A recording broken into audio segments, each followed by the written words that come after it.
শুভেচ্ছা জানাচ্ছি, নমস্কার জানাচ্ছি এবং অভিনন্দন জানাচ্ছি। আজকের আমাদের এই সাংবাদিক বৈঠকের যে বিষয়বস্তু, আপনারা জানেন যে নিট পরীক্ষার প্রশ্নপত্র ফাঁস নিয়ে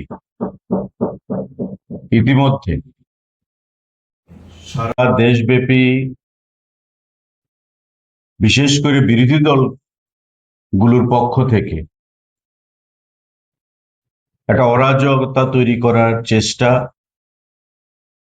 দেশের রাজধানী দিল্লি সহ বাকি প্রদেশগুলোতেও তার প্রয়াস চলছে এবং আমাদের রাজ্যেও সেই প্রয়াস আমরা বিগত কয়েকদিন ধরে লক্ষ্য করেছি। এটা ভারতবর্ষে নতুন নয় যে কোনো কম্পিটিটিভ এক্সাম বা প্রতিযোগিতামূলক পরীক্ষার প্রশ্নপত্র ফাঁস হয়েছে। ইউপিএ সরকারের আমলেও আমরা দেখেছিলাম, যখন প্রধানমন্ত্রী ছিলেন ডক্টর মনমোহন সিং, একাধিক কেলেঙ্কারি, একাধিক প্রশ্নপত্র ফাঁস, যার আজ পর্যন্ত কোনো সুরাহা হয়নি বা দেশের মানুষ প্রকৃত অর্থে কোনো জবাব পেয়েছে ওই সময়কার শাসনকালে, কংগ্রেসের নেতৃত্বাধীন শাসনকালে, আমরা কেউ সেটা বলতে পারি না। বিগত বা সদ্য সমাপ্ত যে নিট এক্সামিনেশন, যা কিছুদিন পূর্বে হওয়ার কথা ছিল, প্রশ্নপত্র ফাঁস হওয়ার কারণে সেই পরীক্ষাকে কিছুদিনের জন্য পিছিয়ে দেওয়া হয় এবং পরবর্তী পর্যায়ে যখন পরীক্ষা হয় সফলভাবে,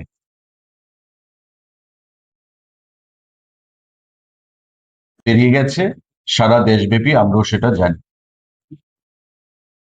কিন্তু এই নিটের প্রশ্নপত্র ফাঁস নিয়ে শাসক দল এবং সরকারকে অগণতান্ত্রিক পদ্ধতিতে বৈদেশিক শক্তির সহযোগিতা এবং দেশে একটা অস্থিরতা তৈরি করার লক্ষ্যে, কায়েম করার লক্ষ্যে,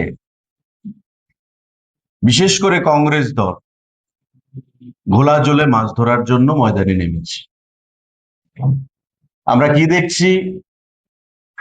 বেশ কয়েকদিন ধরে দিল্লিতে কখনো যন্তর মন্তরে, কখনো প্রধানমন্ত্রীর সরকারি আবাসের বাইরে, কখনো দেশের বিভিন্ন প্রান্তে, প্রদেশে একটা অস্থিরতা তৈরি করা, আইন শৃঙ্খলাকে নষ্ট করা, সরকারি সম্পত্তিকে ধ্বংস করা এবং প্রধানমন্ত্রী, শিক্ষামন্ত্রী এ সমস্ত বিষয় নিয়ে দেশের মানুষকে দেশের মধ্যে এবং দেশের বাইরে বিভ্রান্ত করার একটা চক্রান্ত, একটা প্রয়াস জারি রয়েছে।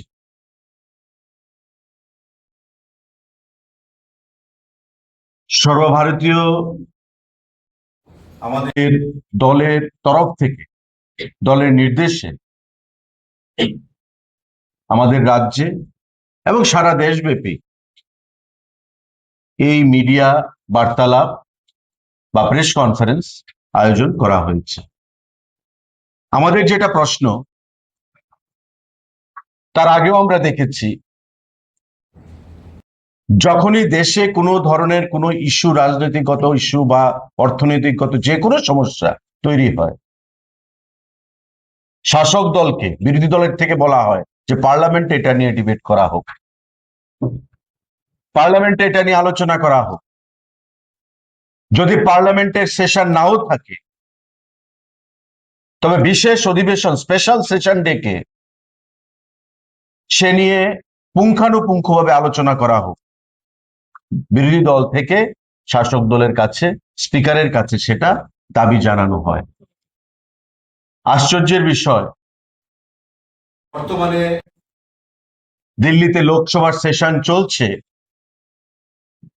আমাদের সরকার, আমাদের দল বলছে যে নিটের প্রশ্নপত্র ফাঁস নিয়ে আমরা আলোচনায় প্রস্তুত।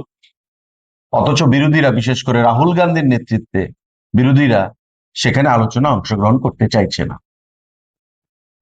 আমাদের স্বাস্থ্যমন্ত্রী জেপি নাড্ডা সাহেব বারবার বলছেন, we are ready to have a discussion in the floor of the house, that is in parliament, on this NEET issue. যারা বিরোধীরা আলোচনা করতে চায় তারা আলোচনা করতে পারে। প্রধানমন্ত্রী বলছেন আলোচনা করতে চাই, আলোচনা করা যেতে পারে। স্বরাষ্ট্রমন্ত্রী বলছেন আলোচনা করতে চাই, আলোচনা করা যেতে পারে। কিন্তু রাহুল গান্ধী উনি আলোচনা করবেন না। উনি কি করবেন? ওই ককরোচ জনতা পার্টি যারা নিট নিয়ে শিক্ষামন্ত্রী ধর্মেন্দ্র প্রধানজির পদত্যাগ নিয়ে রাস্তায় বসে আছে, তাদেরকে উস্কানি দেবেন কখনো কখনো প্রধানমন্ত্রী নরেন্দ্র মোদীজির সরকারি আবাসের বাইরে গিয়ে বহিরাগত শক্তিকে নিয়ে সরকারি সম্পত্তি ধ্বংস করবেন আন্দোলনের নামে। আর ওই কোমলমতি শিশুরা, ছাত্রছাত্রীরা যারা এখনো রাজনীতি থেকে অনেক দূরে, তাদেরকে রাজনীতির স্বার্থে ব্যবহার করে সারা দেশে একটা টালমাটাল পরিস্থিতি তৈরি করার চক্রান্তে উনি সামিল হয়েছেন। অথচ গণতন্ত্রের পীঠস্থান আমাদের এই ভারতবর্ষ, গণতন্ত্রের পীঠস্থান আমাদের লোকসভা, রাজ্যসভা, তাতে গণতান্ত্রিক পদ্ধতিতে আলোচনা করবেন।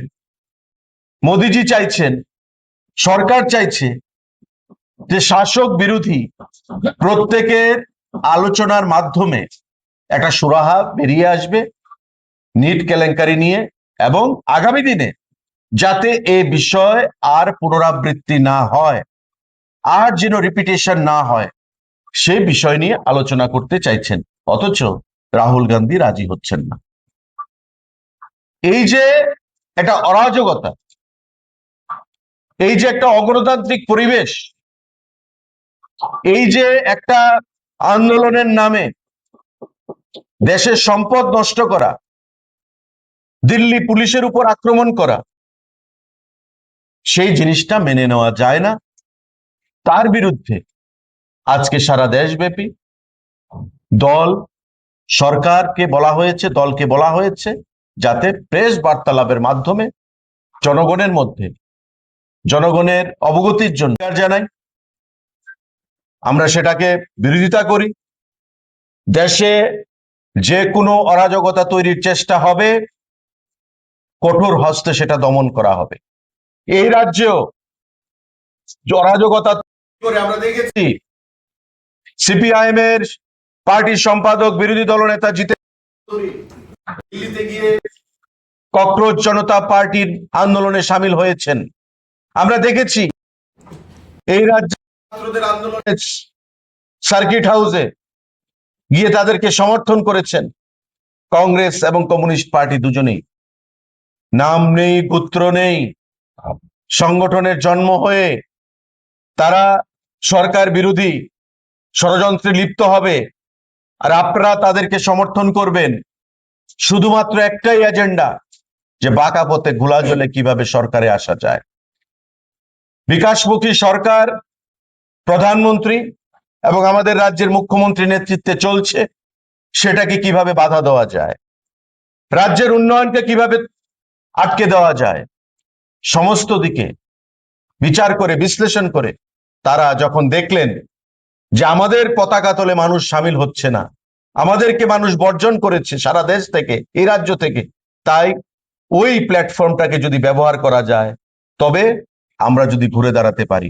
আমি দ্ব্যর্থহীন ভাষায় আজকের এই সাংবাদিক বৈঠকে বলতে চাইছি যে ভারতবর্ষের মানুষ, আপনারা দেখেছেন বিগত দিনে প্রতিটি নির্বাচনে এবং আগামী দিনেও গণতন্ত্রে নির্বাচনী হচ্ছে মাপকাঠি, যা আপনার জনপ্রিয়তা, আপনার দলের জনপ্রিয়তা, আপনার সরকারের জনপ্রিয়তাকে সেই মাপকাঠিতে বা তুলে ধরার জন্য। আজকে নির্বাচনে আপনি জিততে পারছেন না, দিনের পর দিন আপনি জনবিচ্ছিন্ন হচ্ছেন, আসন সংখ্যা কমছে। আজকে বাঁকা পথে আপনারা ওই ছাত্রদেরকে ব্যবহার করে সেখানে রাজনৈতিক ফায়দা তুলতে চাইছেন, রাজনৈতিক সেখানে হাইজেক করতে চাইছেন এই ইস্যুটাকে।